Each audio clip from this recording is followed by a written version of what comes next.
વાવથરા જિલ્લાના ધણેજર તાલુકાના ભાખરી ગામે બાલિકા પંચાયત અંતર્ગત કિશોરીઓ અને મહિલાઓ માટે વિશેષ જાગૃતિ સંમેલન સફળ આયોજન કરવામાં આવ્યું હતું।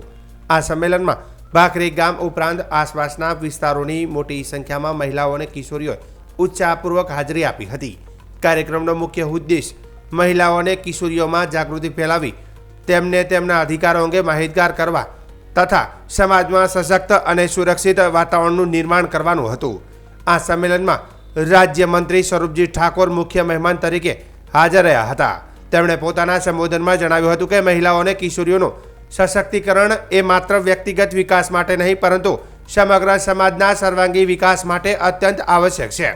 તેમણે મહિલાઓ માટેની વિવિધ સરકારી કલ્યાણકારી યોજનાઓ, શિક્ષણનું મહત્વ, સ્વાવલંબન અને આત્મનિર્ભર અંગે વિસ્તૃત માહિતી આપી હતી। સાથે જ તેમણે મહિલાઓએ પોતાના અધિકારીઓ અંગે સજાગ રહેવાની અપીલ કરી હતી।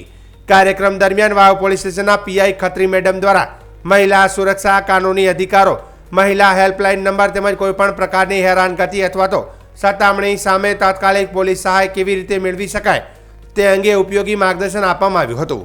તેમણે મહિલાઓને નિર્ભય બની ફરિયાદ નોંધાવવાની સલાહ આપી હતી। મહિલા અને બાળ વિકાસ વિભાગ તરફથી રેખાબેન એલપી દ્વારા કિશોરીઓ માટેની વિવિધ યોજનાઓ, પોષણ, આરોગ્ય અને શિક્ષણ સંબંધિત મહત્વપૂર્ણ માહિતી આપવામાં આવી હતી। જ્યારે આઈસીડીએસ વિભાગમાં એમએસ સવિતાબેન દ્વારા માતા બાળ આરોગ્ય, આંગણવાડી સેવાઓને પોષણ અભિયાન અંગે વિગતવાર સમજ આપવામાં આવી હતી। સંવેદના ટ્રસ્ટ યુનિસેફ પ્રોજેક્ટના બ્લોક કોઓર્ડિનેટર શીતલ પરેચા દ્વારા બાળ અધિકાર, લિંગ સમાનતા, વહેલી ઉંમરના લગ્ન અટકાવવાની જાગૃતિ અને કિશોરીઓમાં આત્મવિશ્વાસ વધારવા અંગે મહત્વપૂર્ણ મુદ્દાઓ પર ચર્ચા કરવામાં આવી હતી। આ કાર્યક્રમમાં ભાખરી ગામના સરપંચ અમૃતભાઈ જોશી, ગામના આગેવાનો તથા સમાજના પ્રતિનિધિઓ હાજર રહ્યા હતા।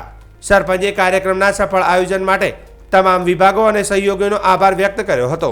સંમેલન દરમિયાન પ્રશ્નોત્તરી સત્ર પણ યોજાયું હતું, જેમાં મહિલાઓ અને કિશોરીઓએ ખુલ્લેઆમ પોતાના પ્રશ્નો રજૂ કરી નિષ્ણાતો પાસેથી યોગ્ય માર્ગદર્શન મેળવ્યું હતું।